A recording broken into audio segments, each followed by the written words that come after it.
Dios te salve María, llena eres de gracia, el Señor es contigo. Bendita tú eres entre todas las mujeres, y bendito es el fruto de tu vientre, Jesús. Santa María, Madre de Dios, ruega por nosotros pecadores, ahora y en la hora de nuestra muerte. Hermanos queridos, vamos a referirnos a las trampas mentales. Yo le pido mucho al Espíritu Santo, ya lo hemos hecho en oración, que nosotros podamos percibir la importancia de este tema. En el capítulo 12 de la carta a los Romanos encontramos una afirmación muy importante de San Pablo. Él nos dice: cambien su mentalidad.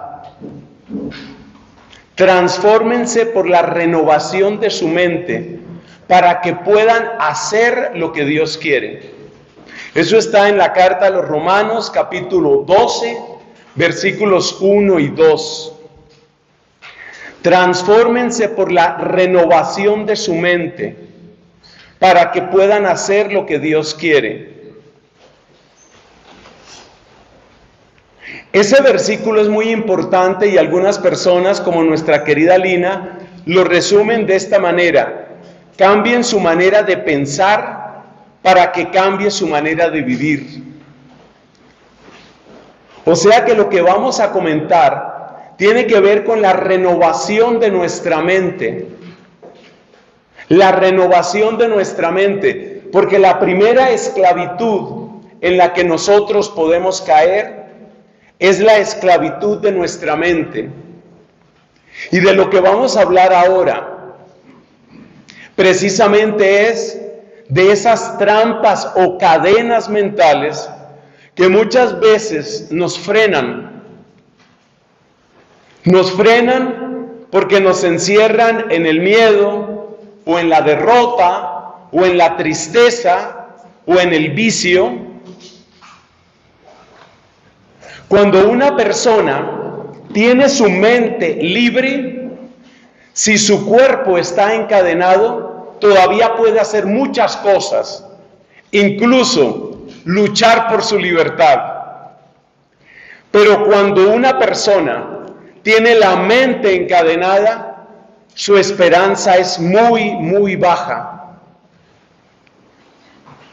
Cuando Santo Tomás de Aquino habla de la manera como los ángeles, tanto los buenos como los malos, actúan en nosotros, se refiere precisamente a lo mental. Mucha gente se impacta cuando se habla de una posesión diabólica, pero la posesión diabólica es una obra del demonio en el cuerpo, básicamente. Tan es así que la persona, si está en esa condición, no tiene una responsabilidad directa de las barbaridades que diga. Los exorcistas tienen esto muy claro y nos dan testimonio de que así sucede, porque en efecto está la historia de personas que dicen cosas blasfemas o dicen cosas imposibles de conocer para esa persona, cosas como por ejemplo hablar en un idioma que la persona no conoce. Pero cuando la persona es liberada, entonces ni siquiera se acuerda de lo que dijo. Esto es para mencionar que en la posesión, propiamente lo que está afectado es el cuerpo.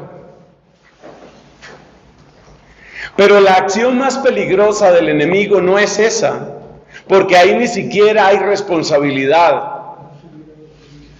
Donde quiere obrar el enemigo es fundamentalmente encadenando nuestra mente.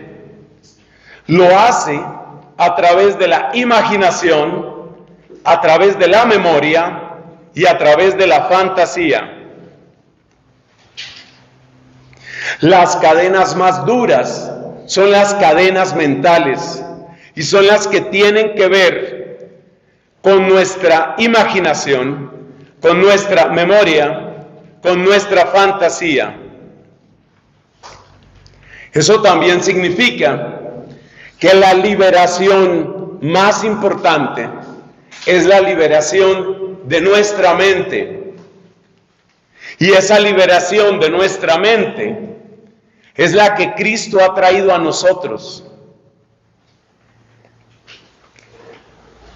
Hay un pasaje en el que Cristo habla con estas palabras: la lámpara de tu cuerpo es tu ojo, pero si tu ojo está a oscuras, ¿cuánta será tu oscuridad? Hay muchas interpretaciones sobre qué puede significar Cristo con la palabra ojo. Algunos dicen que se refiere a la conciencia, otros dicen que se refiere a la inteligencia.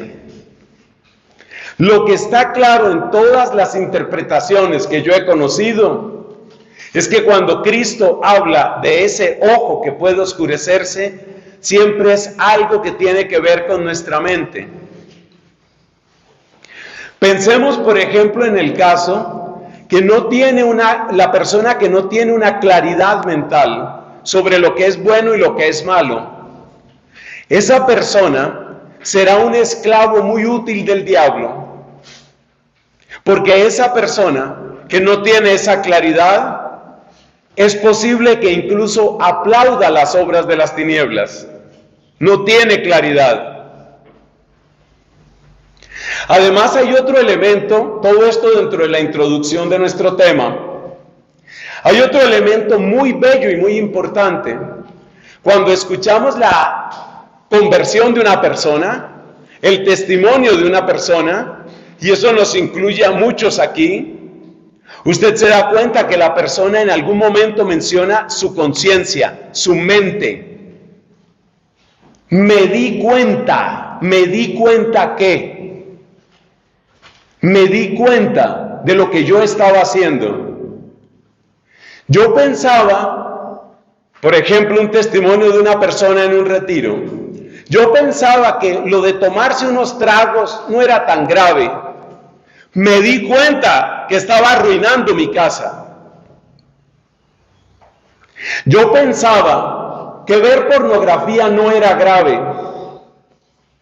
Un día me di cuenta cómo se sentía mi esposa con eso que yo estaba haciendo. Me di cuenta. En la parábola del sembrador también aparece el elemento mental.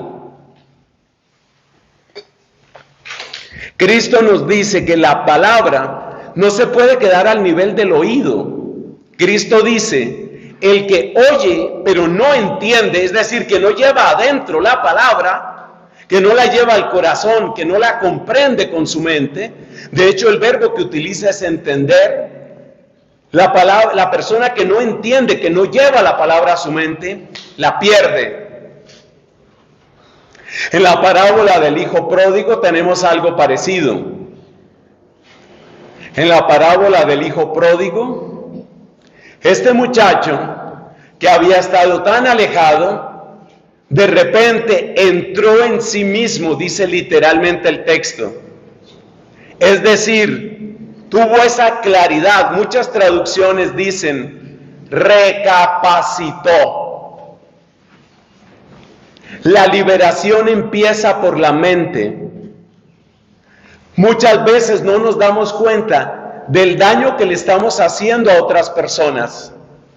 Muchas veces no nos damos cuenta de las oportunidades que estamos perdiendo. Muchas veces no nos damos cuenta de la estafa en la que se ha convertido nuestra vida. Por ejemplo, una estafa es creer que yo puedo dedicarme únicamente a hacer dinero. Esa es una estafa. Porque todos esos 20, 30, 50 años que te dedicaste a hacer dinero y que ese era tu Dios, esos 20, 30, 50 años, descuidaste por completo lo que era más importante, la obra más importante que Dios quería hacer en ti. El poder de este tema mental es muy grande, muy, muy grande. Tiene que ver, yo necesito mucho auxilio del Espíritu para esto que voy a decir, porque es delicado. Tiene que ver con la parte afectiva, por ejemplo. Piensa en esto. La mayor parte de nosotros, hombres o mujeres, tenemos ciertos ideales. Por ejemplo, ¿qué es un buen amigo? Muchas personas se preguntan, ¿cuál sería el hombre fantástico para mí o la mujer perfecta para mí? Ese hombre maravilloso o esa mujer perfecta es en primer lugar algo que está en tu mente. Pero imagínate que eso que está en tu mente es contrario al querer de Dios. Por ejemplo, imagínate una mujer que está enamorada de un hombre casado. Ella se da cuenta que no es buena idea el adulterio. En ciertos momentos llega a sentir incluso un poco de lástima por la esposa de ese hombre. Pero ella está tan convencida de que en ese hombre está la felicidad de ella, que no logra desatarse. No logra matar esa idea. Sigue pensando todos los días y todas las noches, el hombre perfecto sería ese. ¿Que lo encontré casado? Pues sí, lo encontré casado, pero el hombre perfecto es ese. En las cadenas afectivas o sexuales, este tema es absolutamente vital. Hablaba yo con un sacerdote de mucha experiencia en el trabajo pastoral, es decir, dedicado 100% a lo pastoral. Yo tengo también parte académica, en fin. Y este sacerdote me decía, por ejemplo, con respecto a varias situaciones de sexualidad, concretamente de homosexualidad, me decía, hay un tema espiritual y mental en eso. Y es una de las razones por las que es tan difícil de romper. Porque es que la gente cree que la homosexualidad, por dar el caso, es un tema del cuerpo.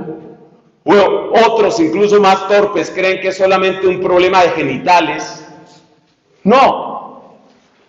El gran problema, lo que es más difícil de romper, es que la persona de alguna manera siente en lo profundo de su corazón, mi felicidad sería esa persona. Que esa persona sea de mi mismo sexo, lo que sea, pero esa persona sería mi felicidad. Y eso es lo que la persona no logra romper. Y por eso permanece encadenada. Pero lo mismo pasa con muchas otras cosas. Lo mismo pasa, por ejemplo, con situaciones de pederastia. Uno puede preguntarse cómo es posible que la mayor parte de los pederastas son personas casadas. La mayor parte. Y dice uno, pero si tiene una manera de ejercer legítima y sanamente su sexualidad, ¿por qué sigue buscando niñas? ¿Por qué sigue buscando niños? Respuesta, su mente está encadenada. Su mente ha quedado amarrada a ese modelo. Siente que la belleza de esa chiquita, que a la inmensa mayoría de nosotros no nos produciría otra cosa que respeto, inocencia y ternura, él siente, ahí está mi felicidad. Y puede saber conscientemente, yo voy a destruir, he destruido la vida de muchas chiquitas, pero no logra romper eso. Por eso, este tema de las trampas mentales es tan supremamente importante. Este es un tema vital. Y si nosotros, con la ayuda del Señor, podemos empezar a romper esas trampas mentales, entonces seremos mucho, mucho más libres. Esa es libertad. Observa una cosa, si no se trabaja el tema de la trampa mental, las solas recomendaciones externas o el hecho de que la persona se confiese y se confiese no va a solucionar el problema, porque en el fondo la persona tiene una especie de atadura mental Ahí termina la introducción. Creo que nos damos cuenta por qué este tema es tan importante y es tan actual. Y es un tema que puede producir mucha, pero mucha libertad en mucha gente. He preparado, con la ayuda de Dios, una lista de trampas. ¿Cuál es mi esperanza? ¿Cuál es mi deseo al compartir esto con ustedes en el contexto de esta convivencia? Que creo que fue donde Dios nos permitió dar la charla. Él sabrá por qué. Lo que yo deseo es que nosotros, dentro de ese espíritu de celda interior y de conocimiento de nosotros mismos, empecemos a localizar esas cadenas. Y algo que me gusta mucho, amigos, empecemos a quitarle la pintura rosada, dorada, bonita que el enemigo le ha puesto a las cadenas. Porque de las cosas más impresionantes al hablar con personas que están encadenadas, lo más impresionante es que para la persona eso no es grave, eso no tiene ningún problema. Más bien lo que muchas veces la gente siente es, eso es problema para los demás, para mí no es problema. Entonces vamos a presentar 18, son bastantes, 18 trampas mentales o cadenas mentales. Esas 18 cadenas están clasificadas en grupos de 6. Las primeras 6 cadenas son las más comunes y las más fáciles de reconocer.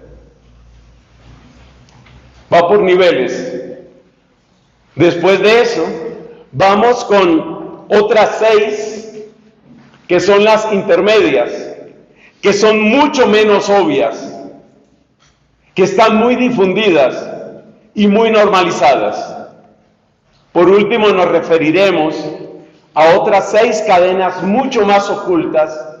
Y ya sabemos que lo que está mucho más oculto es más difícil de descubrir y más difícil de reventar, porque se trata de cadenas.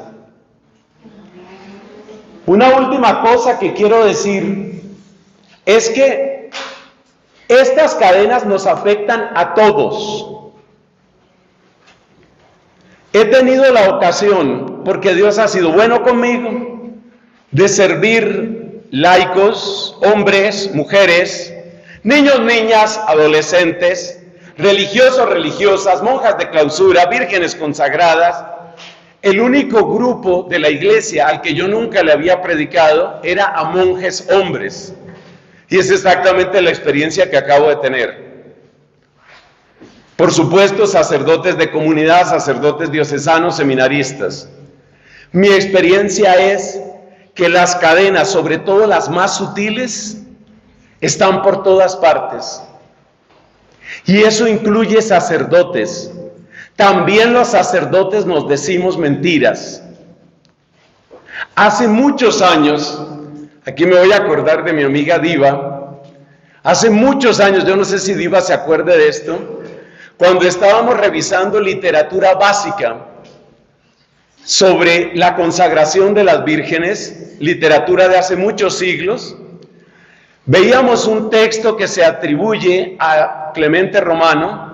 Es difícil que esté exactamente ese recuerdo, pero a mí sí me quedó muy grabado. Y una de las cosas que tiene este escrito del pseudo Clemente, como lo llaman los especialistas, es que trata de las mentiras que algunos sacerdotes y algunas vírgenes se dicen con respecto a su consagración.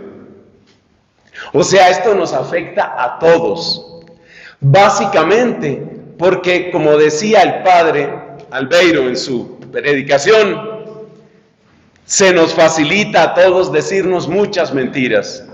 O como decía Santa Catalina de Siena, lo mismo que los pies llevan el cuerpo, el afecto lleva el alma.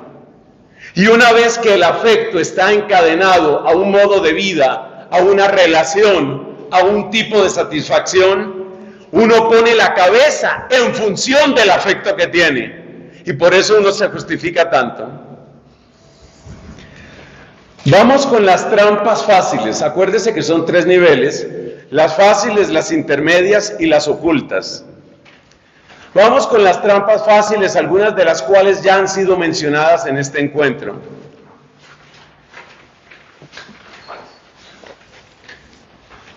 La primera trampa mental en la que uno cae es que la culpa es de otros. Ya nos lo decía aquel padre. La culpa es de otros. Entonces, como decía la canción esa famosa hace unas décadas, yo soy rebelde porque el mundo me hizo así. La culpa está en otros. La culpa está en mi papá, en mi mamá, la culpa está en los pobres, en los ricos, la culpa está en Putin, la culpa está afuera. Y la verdad es que lo que han hecho otras personas, claro que nos afecta. Yo no estoy diciendo que a ti no te haya afectado la manera como te trató la mamá, el papá, los amigos, un novio, una novia que tuviste. Claro que todo nos afecta. El problema está en cuando tú renuncias a tu responsabilidad, porque es que tú ya no eres ese niño pequeñito, esa niña pequeñita.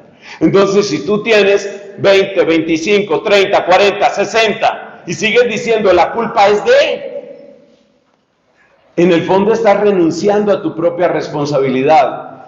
El otro día caía yo en cuenta que yo salí de mi casa para el convento y digamos salí por lo tanto de esa influencia inmediata de mi familia cuando yo tenía 19 años. Pues resulta que este año ya cumplí 58, 3 veces. O sea que durante una tercera parte de mi vida, yo estuve, llamémoslo así, en manos de mis papás. Pero 2 terceras partes de mi vida, yo he estado básicamente en mis propias manos. Entonces no es justo estar echándole toda la culpa al pasado. Uno asume el pasado, pero no puede quedarse en esa postura que muchas veces es cómoda, pero es injusta. Como se dan cuenta, eso es fácil de ver. Estamos en el nivel fácil. Segunda, hay otra cadena que también nos afecta a muchos, especialísimamente en la juventud.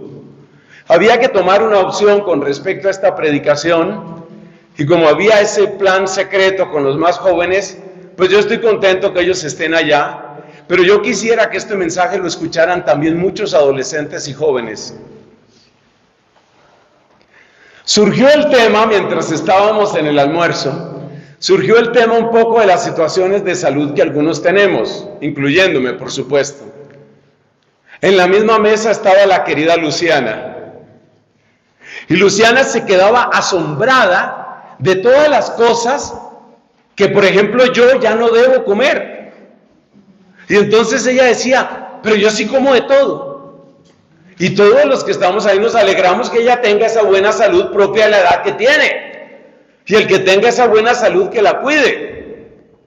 Pero una trampa, un engaño en el que uno cae, es que uno cree, estoy bien y voy a seguir bien. A uno se le olvida que todo en esta vida tiene fecha de expiración. Escriba eso que le conviene. Eso no se les dice a los niños, a las niñas, y habría que decírselo.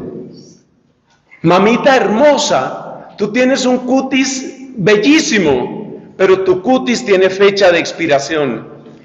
Tus rodillas tienen fecha de expiración, por eso hay gente que la están operando de la rodilla.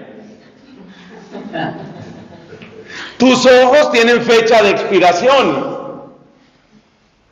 Se dice que alrededor de los 40 la mayor parte de las personas necesitan algún ajuste visual para poder ver de cerca, la famosa presbicia. Esa sola frase, si uno la pusiera como un letrerito en alguna parte de su cuarto, de su casa, le haría mucho bien. Todo tiene fecha de expiración. Y no es solamente lo orgánico, no es solamente el cuerpo. ¿Tú crees que tu simpatía te va a durar toda la vida? Parece increíble, tu simpatía también tiene fecha de expiración. El otro día leí un estudio sobre cómo cambia el metabolismo con los años. ¿Por qué resulté leyendo eso? No hagamos aclaraciones. Pero en todo caso hablaba de eso, cómo cambia el metabolismo. Y resulta que hay una serie de cambios que van dándose con los años, y esos cambios tienen repercusiones, por ejemplo, en el aroma de la persona. De manera que existe una cosa que se llama, decía el artículo, por favor no se rían duro, hay una cosa que se llama olor a viejito. Es decir, hay sustancias muy sutiles, si la persona es aseada eso no se nota demasiado, pero hay sustancias que van haciendo que la persona huela a viejito, huela a viejita. Y no es que la persona se esté aseando mal, es que tu metabolismo empieza a producir ciertos aceites que un jovencito no produce. Eso significa que tu capacidad de atractivo también desde el punto de vista orgánico cambia. Todo tiene fecha de expiración. Y por eso para muchas personas resulta no atractivo sino ridículo la persona que, por ejemplo, es un viejito y trata de obrar como si tuviera 23 y va a enamorar a la pollita. Y entonces lo que resulta es un espectáculo ridículo. Usted no está para eso, no sea ridículo. No está para eso. En una entrevista que le hacían a una mujer que fue modelo de Playboy y que convivió con el fundador de Playboy, cuyo nombre ni siquiera voy a repetir aquí, solo hay que rezar por ese señor. Esta mujer fue amante de ese hombre cuando ese hombre tenía más de 70. Y ella decía, para poder estar cerca de él y tener intimidad con él, yo tenía que drogarme. Entonces, tu atractivo tiene fecha de expiración. Este es un engaño muy grande que tiene que ver no solamente con el tema del atractivo de pareja, también tiene que ver con el tipo de amistades, con el tipo de conversación, con el ritmo de las palabras. A uno se le olvida esto. Y por eso muchísima gente desperdicia su juventud. Es una frase famosa de George Bernard Shaw. Decía él, la juventud se desperdicia en los jóvenes. Porque el hecho de que tú tengas un cuerpo con supermetabolismo te sirve para drogarte. Me drogué 3 días después, perfecto estoy, no pasó nada. No pasó nada, dices tú. El cuerpo lleva factura de todo, de cada drogada, de cada trasnochada, de cada emborrachada, pero eso no se nota. Por eso hay personas que envejecen pronto y mal, han gastado, han quemado su cuerpo muy rápidamente, porque creían que yo estoy bien y voy a seguir bien. Tercera trampa fácil, de las fáciles de detectar. En esta yo creo que hemos caído todos. En el mundo estamos los buenos y los malos. Y da la casualidad que siempre uno clasifica así, uno es de los buenos. Hermanos, yo le he tomado tanta alergia, tanto fastidio a esas campañas que se hacen seguramente con buena intención. Esas campañas que se hacen de los buenos somos más. Yo sé que hay muchas manipulaciones políticas y sociológicas, pero el que dice los buenos somos más, probablemente está olvidándose de que esos que llaman los malos son personas que sistemáticamente han sido maltratadas, sistemáticamente han sido excluidas. Yo no estoy justificando la violencia ni el vandalismo, pero por lo menos tengamos la honestidad intelectual de reconocer que esas personas, muchas de ellas, tienen serias razones para estar llenos de dolor, sin que eso justifique lo que hacen. Pero esto es muy fácil clasificar el mundo en malos y buenos, para ponerse uno siempre del lado de los buenos. ¿Y sabes qué es lo peor de eso? Que como decía una amiga mía que murió, una señora de mucha oración, que murió hace ya bastantes años, murió prematuramente, no hay nada más difícil que la conversión de los buenos. Es lo que vamos a encontrar en la quinta trampa. Entonces esa clasificación de buenos y malos, que además es totalmente contraria a la espiritualidad católica. La espiritualidad católica es la que está determinada por aquel mensaje de San Pablo en la carta a los Filipenses. Estemos donde estemos, avancemos. Siempre, siempre. El crecimiento, la conversión. Y lo que uno ve en los santos es que lejos de creer que cada vez estaban más seguros, oiga, yo qué bien estoy. Yo lo que estoy es bien espiritualmente un roble. Tómenle foto a este roble, por favor. No, los santos son al revés. Los santos, al contrario, lo que tienen claro es su propia fragilidad y su necesidad de confesarse. Eso sí es santidad, eso sí es camino.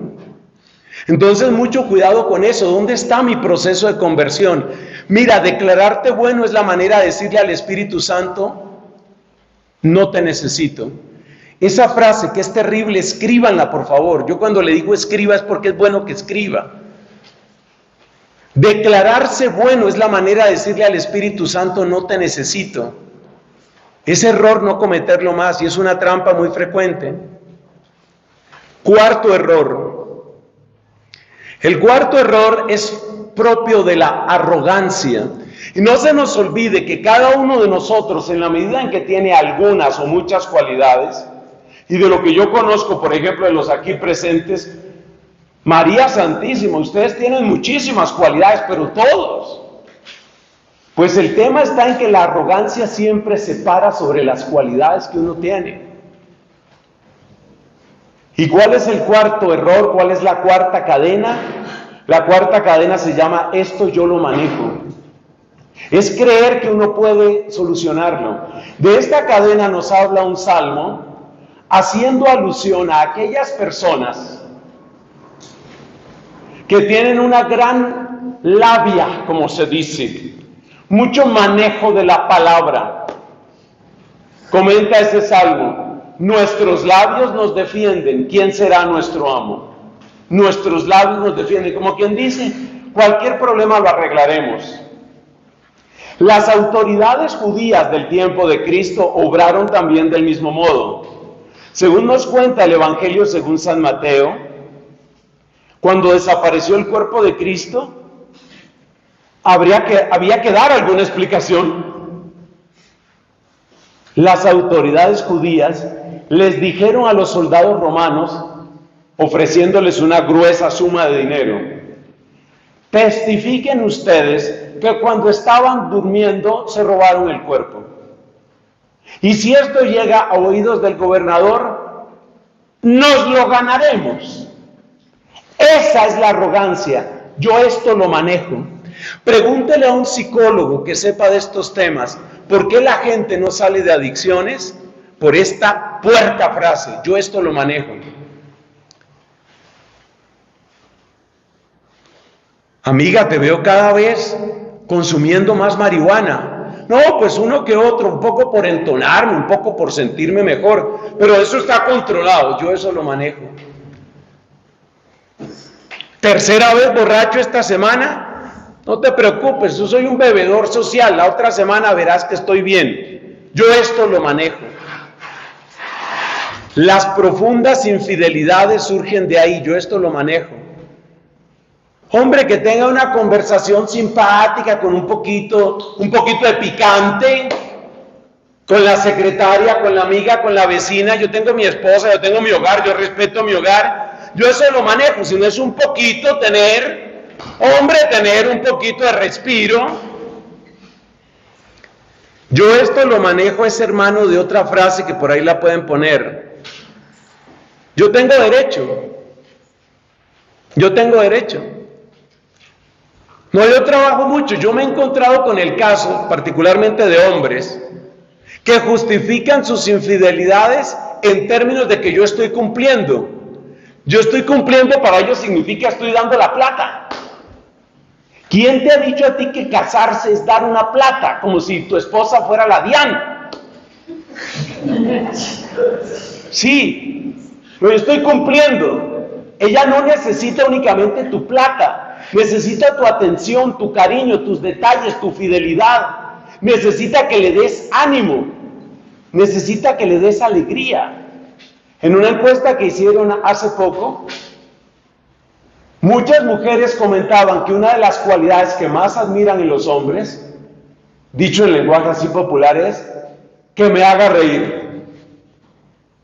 Un poco de alegría. Entonces date cuenta, yo esto lo manejo, es también yo tengo derecho. Y es un engaño y es una trampa. Pero lo grave es que hay mucha gente que puede vivir años en esas. Un peligro particular está cuando la persona es muy exitosa en un campo. Y varios de ustedes, probablemente todos ustedes, yo así lo creo, varios de ustedes tienen grandes éxitos en un campo determinado. Piensa, por ejemplo, en el caso de la persona que es muy buen gerente, muy buena gerente. Esa persona que es muy buen gerente en la empresa, cree que un problema con un hijo se maneja como se maneja un problema en la empresa. Es decir, si yo tengo una empresa y tengo 414 empleados en el árbol que sigue después de mí, si yo tengo 414 empleados y he manejado todo tipo de crisis en mi empresa, que una muchachita esté en crisis y que mi hija me diga que está desubicada y que no le ve sentido a la vida, pues no me va a ganar una chiquita de 13 años a mí, que manejo 414 empleados. Yo esto lo manejo. Son dos cosas totalmente distintas. Una persona puede tener la capacidad, como le pasó a un colegio muy prestigioso de Bogotá, obviamente no digan el nombre porque esa historia se conoce mucho, un colegio muy prestigioso y el rector estaba en la cumbre de la popularidad y del éxito, el hijo se le mató. Son dos historias muy distintas. No creas que tus grandes habilidades te sirven con tu hija en crisis. No creas que el problema de la identidad sexual de tu hijo se maneja como tú manejas las cosas con los empleados. Porque es que tú con los empleados tienes unos resortes que no tienen nada que ver con tu hijo. Para muchas personas, el dinero, por ejemplo, es un factor fundamental, obviamente, en la vida laboral. Y muchos empleadores y muchos gerentes lo saben. Y muchos gerentes saben que cuando se toca, tlin, tlin, tlin, la tecla, está en peligro tu ingreso, con eso tú manejas a muchos empleados.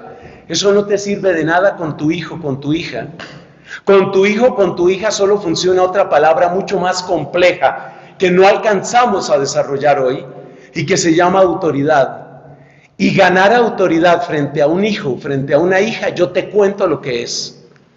Porque lo primero que te va a reclamar ese hijo o esa hija es una palabra que a todos nos cuesta trabajo. Fíjate que surgió en las preguntas con Albeiro. ¿Qué hacemos con la coherencia? ¿Cierto que esa pregunta salió? Entonces, cuidado con esto, yo lo manejo. Cuidado con creer que tu relación de pareja, tú la vas a manejar como has manejado otras cosas. Cuidado con creer que porque tú eres muy exitoso en un campo, vas a ser muy exitoso en otro. Los lugares donde registramos los fracasos más grandes son los lugares que tienen que ver con la intimidad de nuestro corazón y de nuestros afectos. Y hay personas que tienen un éxito impresionante hacia afuera y grandes fracasos adentro. Conocí el caso, porque hay que mencionar también casos de sacerdotes. Un sacerdote con un don de oración bellísimo. Además, Dios le regaló dones de sanación y con un problema de doble vida y de relación homosexual bárbaro. Pero ¿qué pasa? Que este hombre se sube a un púlpito y él te maneja una multitud. Le pone 5,000 personas, un buen equipo de sonido, te maneja la multitud. No ha podido manejar, no puede dominar su propio corazón, no puede dominar su sexualidad, no puede ponerle orden a su sexualidad.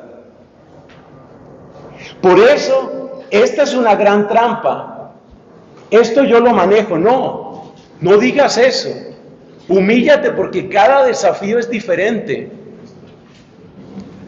Hay un hombre por el que hay que rezar de vez en cuando, que fue muy exitoso en esta tierra, Steve Jobs. Estoy hablando, por supuesto, del fundador y gerente mucho tiempo de Apple, el hombre que fundó Apple y luego resucitó a Apple, un tipo durísimo. Ustedes saben la historia del final de la vida de él. Ahora yo tengo más años de los que él tuvo cuando murió. Le dio un cáncer y él pensó, esto yo lo manejo. Y le estaban recomendando los mejores médicos. Imagínate a qué médico no podía ir un hombre como Steve Jobs. Le estaban recomendando los mejores médicos algunas cosas. Y él dijo, no, yo lo manejo a mi manera, con mi estilo, con mi medicina natural, con mis cosas. Ahí está, ahí acabó el hombre. Esto yo lo manejo. Qué trampa tan terrible esa. Y ahí tienes a la persona esclavizada en la droga, la persona que ha perdido su hogar, la persona que cuando podía ganarse el corazón de los hijos los perdió porque creyó que podía manejar la situación. Nada más peligroso que creer que la persona que hoy te quiere te va a seguir queriendo simplemente porque hoy te quiere, que es parecido a otra que hemos dicho. Tú llegas a perder la auténtica autoridad como mamá, como papá de tus hijos, y yo te cuento lo que es recuperar eso. He conocido casos de hijos y de hijas, porque no todo el mundo es tan compasivo como Dios. Dios es compasivo, pero no todo el mundo es así. Y hay gente que ha tenido unas conversiones muy grandes y salen después a corretear el afecto de los hijos. Esos hijos que descuidaron en las edades claves. Y los hijos a veces dicen, ya no. Yo no estoy alabando lo que hacen los hijos, claro que no. Simplemente te estoy diciendo que esas cosas suceden. Quinto, otra trampa mental. Yo no le estoy haciendo mal a nadie. Yo no robo, yo no mato, yo no secuestro. Perdí la cuenta del número de retiros donde he hablado de esto, amigos amados en Cristo Jesús. Perdí la cuenta. Es que Dios no te llamó a que no fueras malo. Dios te llamó a que fueras bueno. Es más, a que fueras santo. Entonces tu problema no es el estándar por el que hay que medirte, no es si tú no eres malo, sino si tú eres bueno y estás en camino de santidad. Eso es lo que interesa. Eso es lo que interesa. Sexto, y con esto cerramos el primer ciclo. Otra trampa que es más o menos fácil y que es muy parecida a lo que he dicho de los hijos, es creer que uno siempre va a recuperar a las personas y va a recuperar las oportunidades. Una vez le escuchaba yo a una joven que estuvo en familia espiritual, le escuchaba yo diciendo, no, pues familia espiritual, bien, pero había cosas que estaba, ya me encontraré otra comunidad. Y de hecho, nosotros no somos únicos, familia espiritual no es única. Pero tú te has puesto a pensar en dónde realmente te encuentras algo parecido. Te repito, no queremos ser secta, no estamos diciendo, no, si no es aquí, no vas a poder. Pero seamos sinceros y pregúntale a personas. Hay una persona a la que todos aquí amamos y que está sufriendo por eso, y se llama Paula Andrea. Paula Andrea está buscando, lleva meses buscando qué hacer al respecto. Porque es una persona que no se fue mal de aquí y que lo ha buscado. No significa que no haya otros grupos, claro que sí. Pero es que de nuevo es el tema de la arrogancia, es el tema de creer que yo suelto aquí y encontraré otra manija. Y eso pasa en tantos lugares y a mí me duele cuando veo que los jóvenes son así. Muchos jóvenes.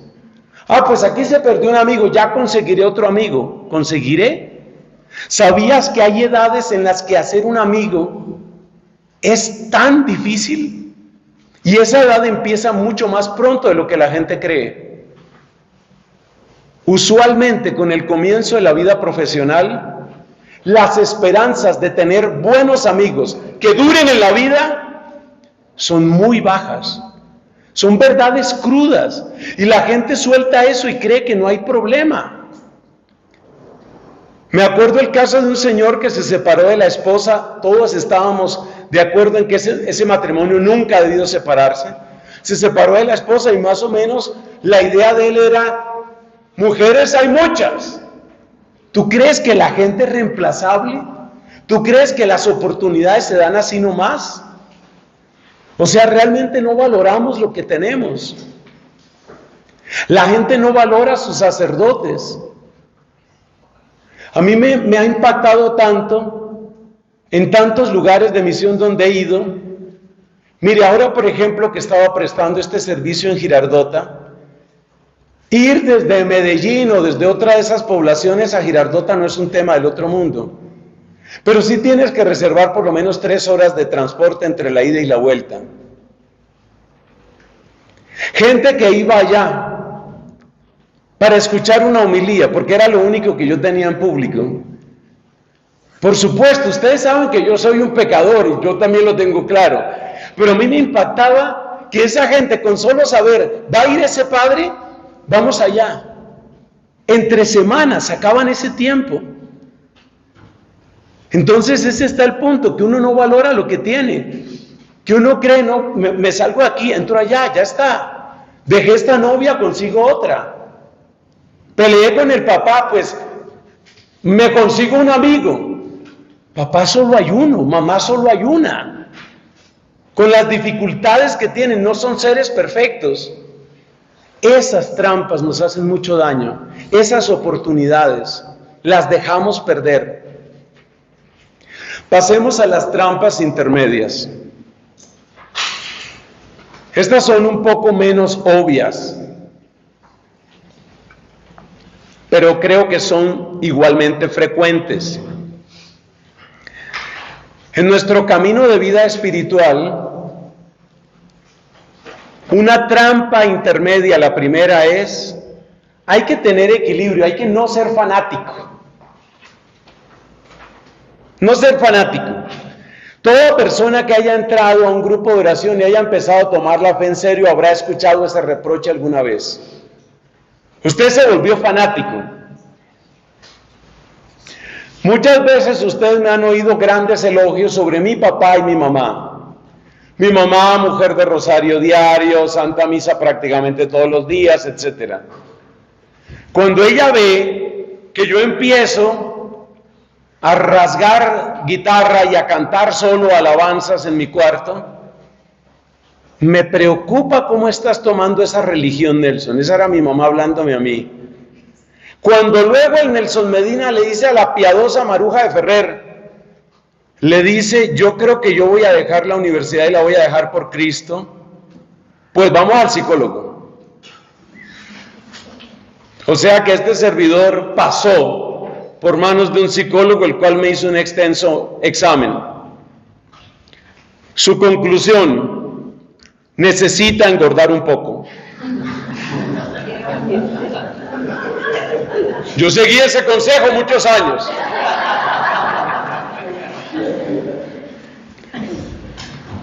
No, ya hablando en serio, la conclusión de él fue, yo veo una persona convencida, no veo ninguna patología en él.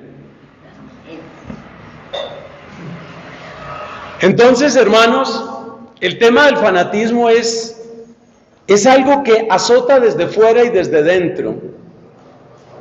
Desde fuera porque hay gente que se burla, pero también desde dentro, porque a veces uno mismo se pone el freno.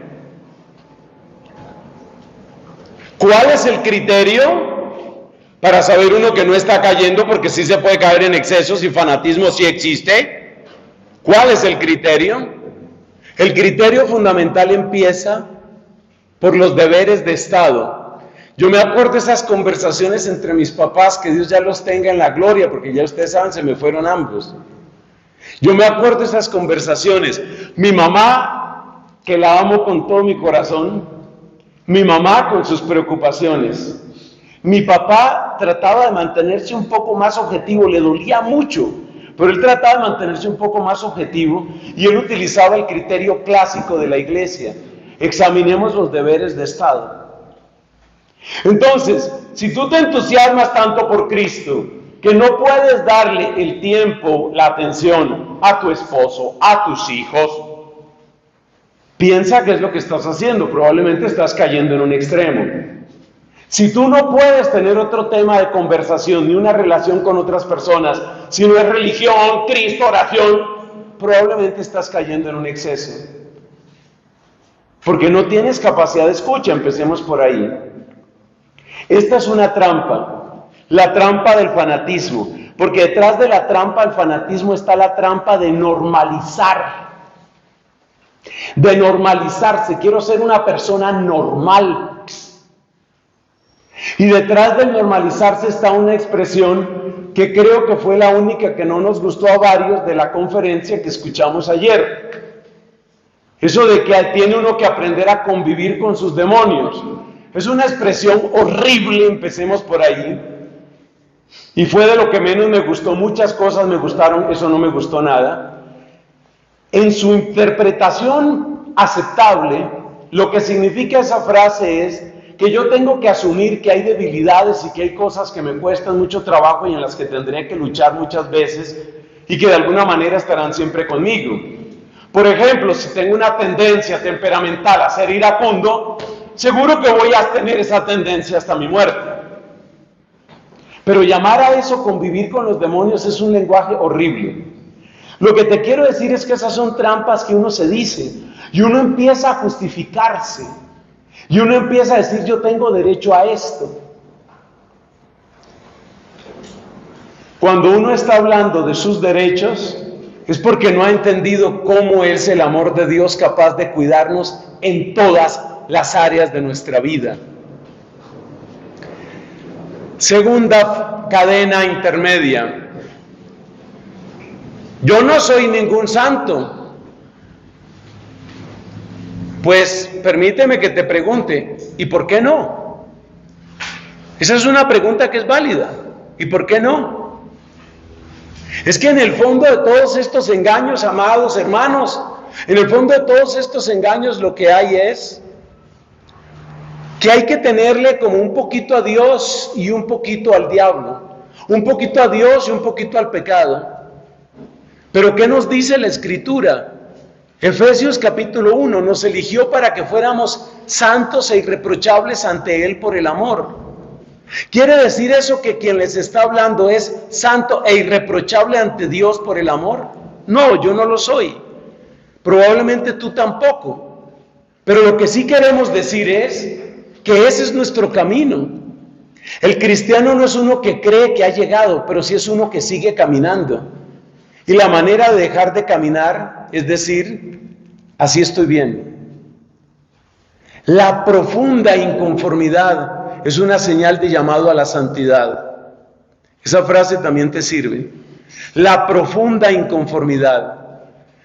Y por eso, aquí también hay un peligro, especialmente para quienes están criando a sus hijos. ¿Por qué doy tantos ejemplos de familia? Bueno, esto se llama familia espiritual, ¿no?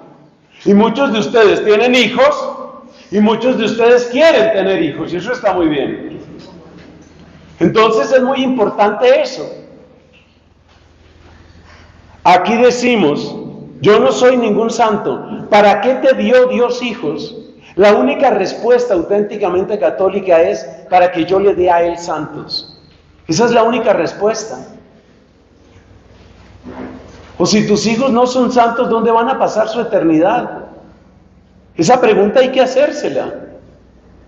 Los hijos que Dios me dio, si no son para Él, en su vocación, la que ellos tengan, pero si no son para Él, ¿dónde van a pasar la eternidad? Esto que decimos de los santos también vale para las personas que están a nuestro cargo. Hermanos, con todas las limitaciones mías, yo no concibo algo como familia espiritual, yo no lo concibo si no es para que cada uno de ustedes sea santo en la vocación que tiene. Yo no entiendo otra manera de servir aquí. Y me parece que cualquier rebaja en ese llamado es una traición a la palabra de Dios. ¿Para qué está el Espíritu Santo en ti? Si no es para santificarte. Entonces cuando la gente se acerca a uno, y lamentablemente en esto hay muchos sacerdotes que están causando o han causado confusión. Cuando una persona se acerca a ti,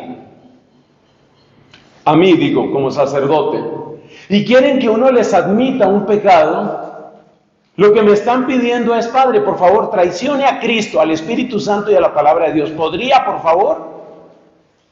Yo no voy a admitir el pecado como parte de tu vida. Voy a admitir que es normal que no puedas salir del pecado en un día. Ahí viene la famosa frase de Santa Catalina, o de diosa Santa Catalina: bien sé yo que el alma es primero imperfecta y luego perfecta. Clarísimo, clarísimo, y el camino es para muchos años.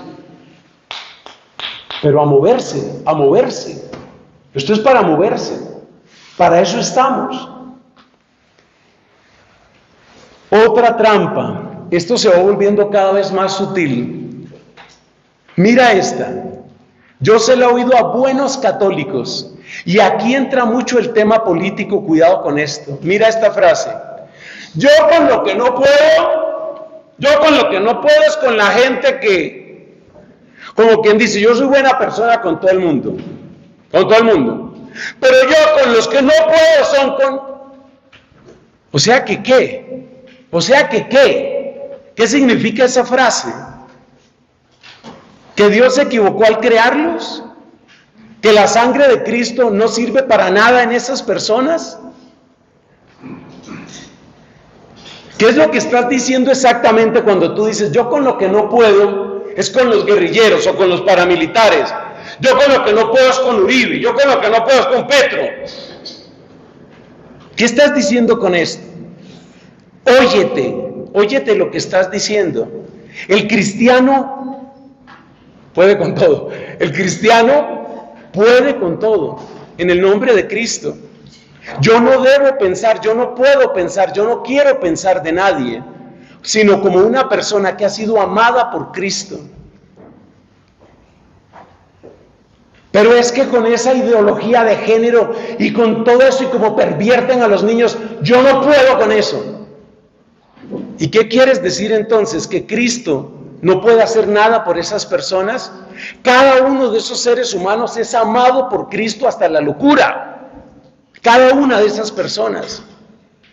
Esta es una trampa muy grande, que va unida a la otra trampa que oímos primero. ¿Cuál es?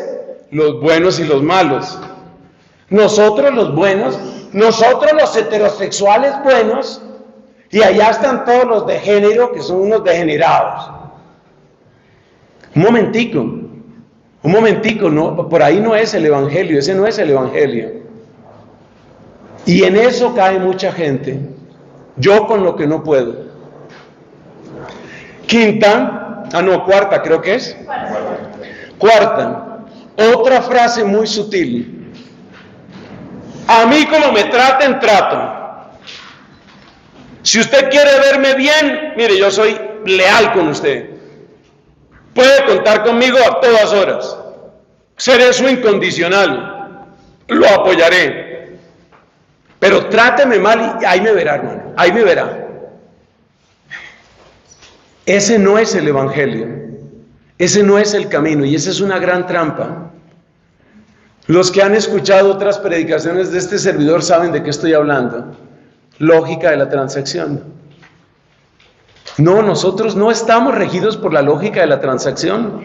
No. A mí como me traten, trato, no. Y esa otra frase que para mí me abrió un mundo, esa frase de nuestra amada doctora de Siena, cuando dice ella: el primer deber con el prójimo es la oración.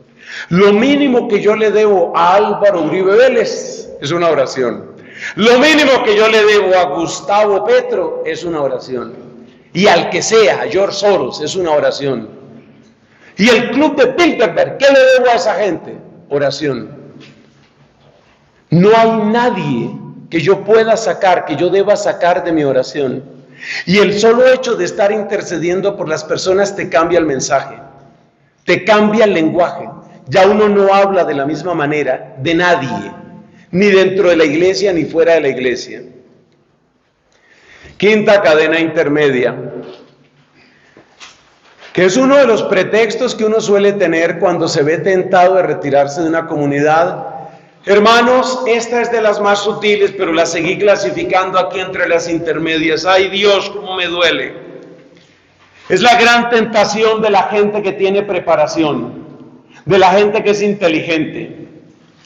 La frase dice de esta manera: yo tengo mis ideas bien claras y no me las van a cambiar. Por consiguiente, yo no necesito comunidad.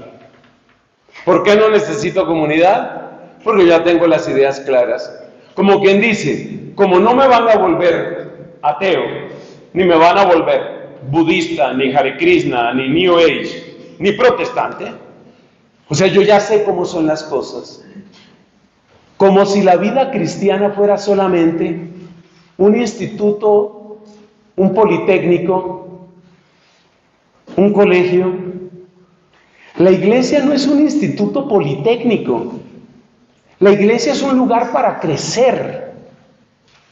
Y lo que tú recibes cuando estás en una comunidad es eso, para crecer. Y muchas veces lo que más te ayuda para crecer es lo que más te sacude.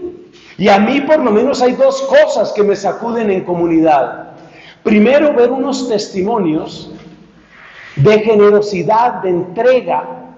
Gente que la está pasando mal y están pegaditos de Cristo. A mí eso me sacude, yo no soy de bronce, a mí eso me impacta. Y si tú estás en tu casa simplemente pensando, yo tengo el catecismo muy claro, mis ideas no me las mueven. ¿Quién te dijo que esa era toda la fe? Dios necesita que tú estés en una comunidad donde te sacudan. Yo he visto, por ejemplo, cuando algunos de los niños nos predican o dirigen una oración o incluso solo hacen una lectura, yo sutilmente veo cómo la gente sonríe, cómo algunos papás, aunque no lo dice en su cara, lo dice: ay, ojalá mi hija hiciera esto, ay, ojalá mi hijo un día pudiera predicar así. Algo que eso te sacude, ¿cierto? Te sacude ver un muchachito, una muchachita que está haciendo su oración, que está viviendo su fe a la escala de ella, pero la está viviendo. Eso no lo tienes tú sentado en un sofá de tu casa y diciendo, tengo las ideas claras. La fe cristiana no son solo ideas. Decía el Papa Benedicto, bendita su memoria, la fe es ante todo encuentro. Es ante todo encuentro. Y el encuentro solo se da con seres humanos reales. Entonces los testimonios. Y la otra cosa son las necesidades de las personas. Es que tú encerrado en tu castillo, los ingleses siempre dicen que mi casa es mi castillo. Encerrado en tu castillo no te llegan los dolores de muchas personas. Pero cuando una persona está orando junto con otros y de repente les dice, ayúdenme porque he tenido una tentación severa de acabar con mi vida y acabar con todo. Eso no va a sonar en la sala de tu casa. Y eso es bueno que tú lo oigas. Cuando una persona dice, mi papá se me está muriendo en este momento. En una de las comidas que hemos compartido, todos tratamos siempre de sentarnos con distintas personas para compartir. Uno de ustedes contaba sobre su papá. A mí me da tanta ternura, pues claro, por lo que yo he vivido, ¿no? Me da tanta ternura escuchar situaciones de papás y mamás. Y contaba este caballero sobre la situación de demencia senil que tiene su papá. Si yo estoy sentado en el sofá de mi casa y yo leo los 3 números del catecismo que me corresponden para hoy, miro una conferencia muy interesante por EWTN o el canal que sea, yo me considero buen católico, pero es que yo necesito estar sentado y ver los ojos de ese caballero que me dice mi papá tiene demencia senil y ver que lo dice sonriendo y tranquilo, y eso hace que algo se me remueva dentro. Eso que se te remueve dentro, eso te conecta con Cristo. Decía también Benedicto, es que la fe no es una armazón de afirmaciones, una armazón de ideas. Necesitamos de la comunidad, pero uno cree, no, yo tengo las ideas claras. Las ideas sí, el corazón lo tienes bastante oscuro y bastante lento. La última de las cadenas que tenemos que mencionar Es una tendencia que existe en ciertos movimientos conservadores. Y aquí tenemos que hablar de todo. Lo importante es que se hagan las cosas, no como yo me sienta. Hasta donde yo conozco de ustedes, no muchos tienen esa tentación aquí. Aquí como que no hay mucho tradicionalismo ni mucha derecha eclesial. Pero sí hay unos cuantos movimientos donde eso funciona así. Y a veces eso se mira como una especie de heroísmo. Por eso el Papa ha mandado que se hagan investigaciones en varias comunidades religiosas femeninas. Porque hay unas historias de opresión de mujeres hacia mujeres que va en el lado de esta frase. Y se presenta como heroísmo que te tragues tus emociones, que mantengas la serenidad. Y como me decía una vez una ex religiosa, y todas mantienen la serenidad, y de 10, 7 están tomando medicamentos psiquiátricos. Esa es la vida cristiana. Por supuesto que todos podemos necesitar medicamentos psiquiátricos en algún momento, pero cuando tú ves que el 70, el 80% de la gente que está en un convento está tomando medicamento psiquiátrico, yo creo que vale la pena preguntarse qué está pasando ahí. Y es un poco esto, que el sentimiento no importa, porque así como hay algunos que exaltan tanto el sentimiento que lo vuelven casi la expresión misma de la fe, hay otras tendencias en la iglesia que es más o menos muerda el freno, trague saliva, siga para adelante. Como decía simpáticamente, pero lo decía en chiste, un prior que tuve yo en Irlanda. Bend down, push forward, go on. Inclínate, empuja y sigue. No, la vida no es solo eso. Entonces hay que tener en cuenta también este factor, y esa es una cadena, porque la persona que cree que va avanzando en eso, empieza a creer que es más fiel al Evangelio cuanto más aguante y cuanto menos se le note. Más aguantar y que menos se note. Más aguantar, ¡pum!, se estalló. Se estalló en una crisis psiquiátrica, se estalló porque se largó con cualquiera, se estalló porque se le dañó la cabeza. Esa no es la vida cristiana. Pasemos a las últimas cadenas, las últimas trampas. San Alfonso María de Ligorio dice que la cadena más oculta, estas son palabras de un doctor de la iglesia, es creer que siempre tendré tiempo. Es un engaño tan oculto, siempre tendré tiempo para convertirme. Dios me dará tiempo para arrepentirme. Pues yo sí estaba un poco enfermo, pero ya me estoy curando, Dios me dará tiempo. ¿Cuánto tiempo crees tú que tienes? Tú sabes que en una crisis que te dé, ahí puedes quedar y se acabó todo. Ese es un gran engaño. San Alfonso María de Ligorio estaba tan impresionado con este tema que él sacó todo un libro que alguna vez en la vida hay que leerlo. Pero como decía el padre Correa, vive todavía el padre Correa, amigo mío dominico, como decía el padre Correa, ese libro hay que leerlo sentado y con una guapanela con limón al lado. No sé por qué él usaba esa expresión. Es un libro de preparación para la muerte. Es precisamente pensando en esto. Es que yo me voy a morir, es que de verdad me voy a morir. Y que yo tengo que poner en orden mis cosas. Lo que le dijo Isaías al rey Ezequías fue eso. Le dijo, pon en orden tus cosas, porque te vas a morir. Y ahora yo te pregunto una cosa, ¿es que Isaías era cruel?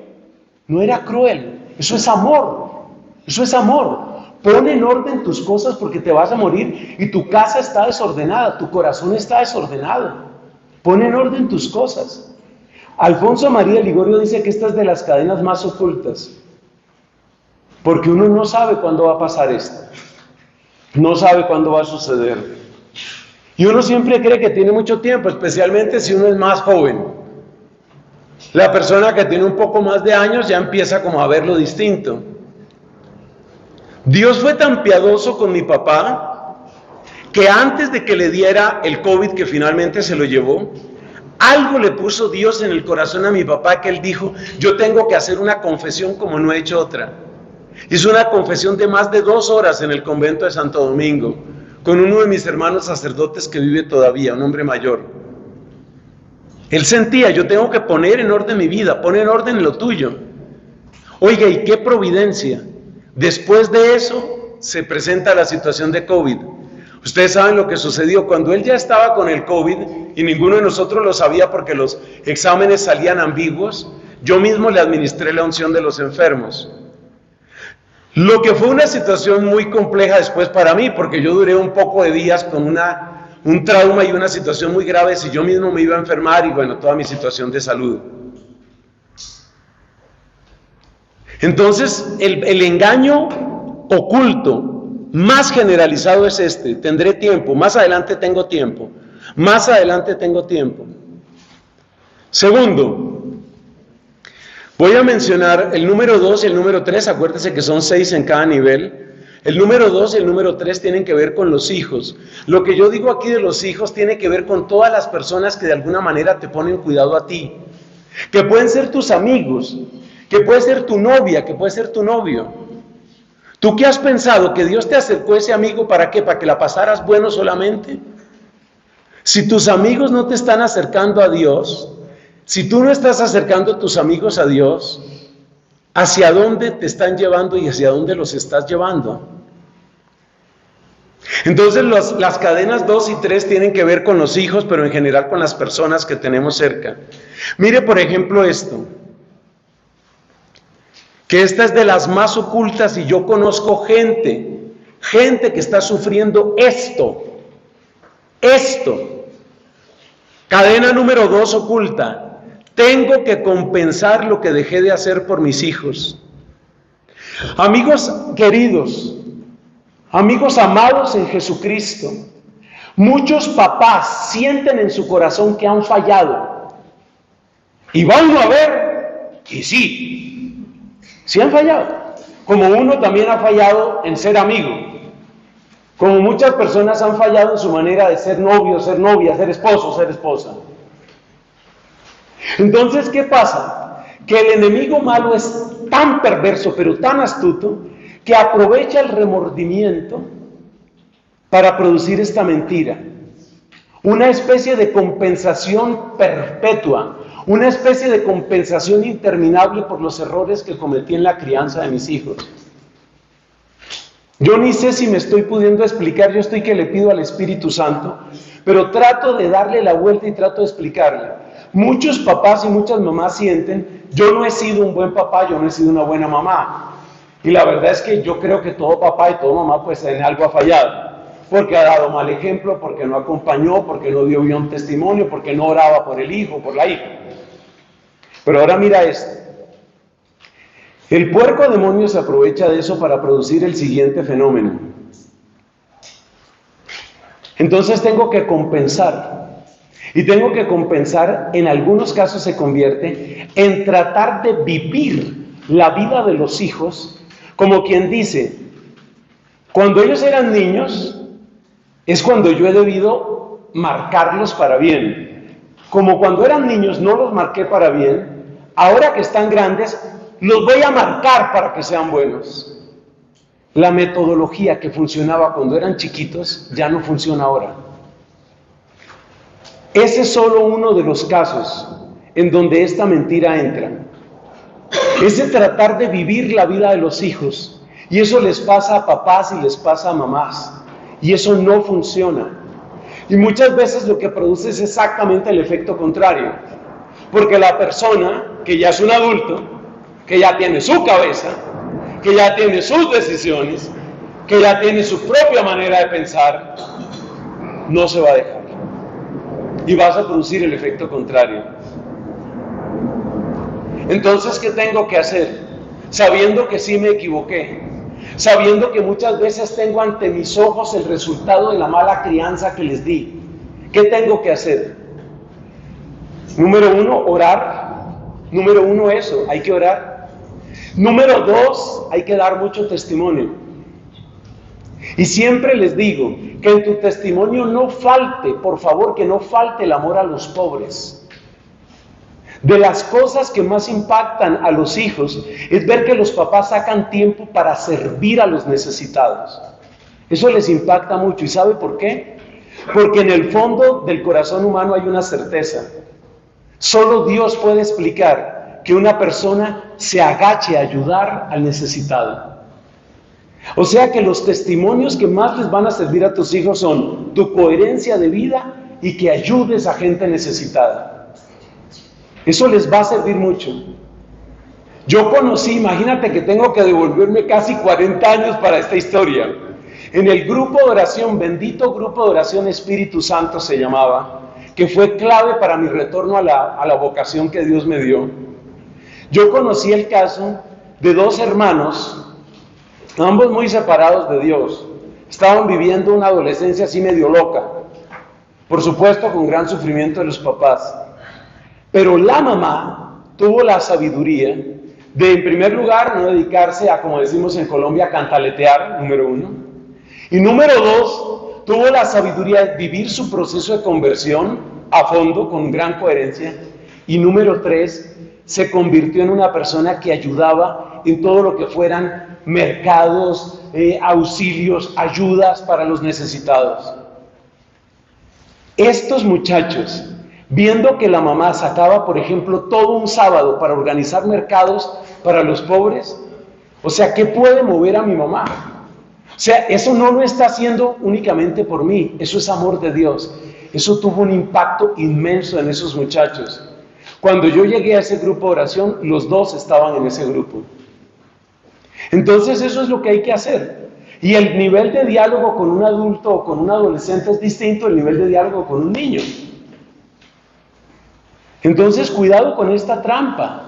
Cuidado con esta trampa de yo voy a compensar ahora, yo voy ahora a vivir lo que antes no viví. Eso no funciona. Tercera cadena, que también tiene que ver con los hijos. Lo que a mí me pasó, que no les pase a ellos. Eso mencionó el padre Albeiro en su conferencia.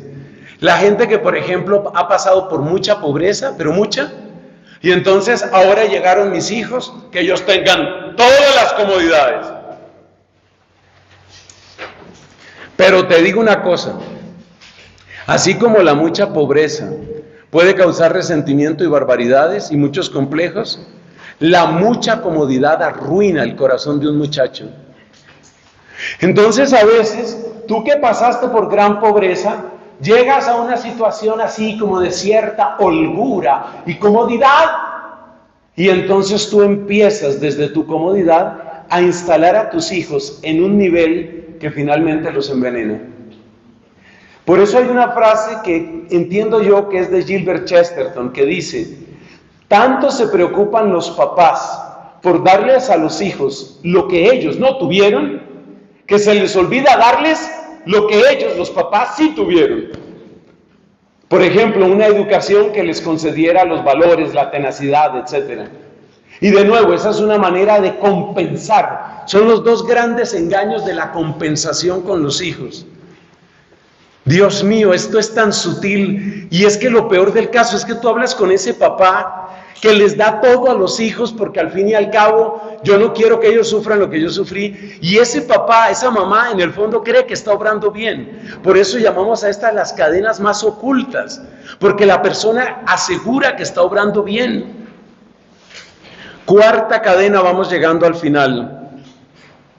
De esto hemos predicado tanto que casi solo hay que mencionarlo: la falsa misericordia, que le hace sentir a uno que uno es una persona buena, de mente amplia, que uno sí es compasivo, que uno sí está aplicando el evangelio, porque yo tengo una gran tolerancia, porque yo todo lo admito, porque yo no juzgo a nadie. Ese es un engaño muy grande. Como se ha predicado tanto de eso, lo dejamos ahí. Vamos con la quinta cadena. De esto también hemos hablado varias veces. El mundo va por ciclos. Ahora estamos en este tema, pero eso es una moda. Me acuerdo un papá, por allá en la época en que mis padres estaban en el movimiento familiar cristiano hace N años, me acuerdo un papá que decía: mire, esas leyes y esos cambios, eso es como la falda de las mujeres. Cada año, cada 2 años, más larga, más cortica, más larga, eso sube y baja. Y esa es la mentira que nos decimos para no dar los pasos de conversión y de evangelización. Porque todos tenemos un deber de evangelización. Y como muchas veces les he dicho a los grupos de laicos, no se te olvide, por favor, que tú puedes llegar a los lugares donde ningún sacerdote va a llegar. Yo no puedo llegar a la empresa donde tú trabajas y decir, permiso, quiero dirigirle una palabra a los empleados para invitarlos al amor de Dios. Señor, no me haga perder tiempo, quítese aquí del área de seguridad. En cambio, tú tienes tu carnet y tú pones tu carnet y entras. Tú llegas donde yo no llego, tú tienes un deber de evangelización. Y hay que saber cómo vas a hacer mejor el mundo donde tú estás. Ese amigo que Dios te puso al lado en la universidad es para algo, para algo. Empieza por el testimonio de la oración, pero ten presente que tienes una responsabilidad ahí. Finalmente, el último engaño supremamente sutil, que yo lo he oído preguntar en facultades de teología, Ángela Carolina no me dejará mentir, la gente dice, no, lo que importa es ser buena persona. Mire, yo oí esta pregunta una vez y quien la hacía era un religioso que iba a hacer votos perpetuos. A la gente, ¿qué le importa si María es virgen o no es virgen? Lo que importa es ser buenas personas. Y están convencidos de que basta con una práctica, lo que llaman una ortopráctica, con eso basta, y que la ortodoxia no sirve de nada. Es un engaño tan sutil, pero resulta que si la doctrina no tiene importancia, Cristo tiene el mismo nivel de credibilidad que Superman o las tortugas ninja. Si la historia de Cristo tú la puedes amasar y volver como a ti te parezca, estamos en el mundo de Marvel. Te equivocaste, por favor, de canal. Ese es el mundo de Marvel, este es DC Comics. ¿Por qué es el mundo de Marvel? Porque en el mundo de Marvel ya volvieron a todos, los volvieron homosexuales, empecemos por ahí. En el mundo de Marvel tú puedes cambiar lo que quieras. Entonces la gente quiere que Cristo sea del mundo de Marvel. Pero ¿qué pasa? Que cuando Cristo es una historia que tú la puedes volver del color que tú quieras, entonces Cristo es una tortuga ninja. Y nadie da su sangre por una tortuga ninja, señores. O sea que por supuesto que interesa la ortopráctica, por supuesto, pero también interesa la ortodoxia, la verdad de la fe, y el enemigo quiere dividir a la iglesia con esto. Hermanos míos, este es apenas un panorama, un tema muy extenso, he tratado de comprimir lo mejor que he podido, es un tema muy extenso, y si he presentado todo este panorama, es porque ustedes y yo somos muy valiosos. El apóstol San Pedro dice, fuisteis adquiridos a precio de la sangre del Cordero Inmaculado. Por eso, porque somos tan valiosos, por eso tenemos que cuidar nuestros sentidos, nuestra mente, nuestra memoria, nuestro cuerpo, nuestro corazón.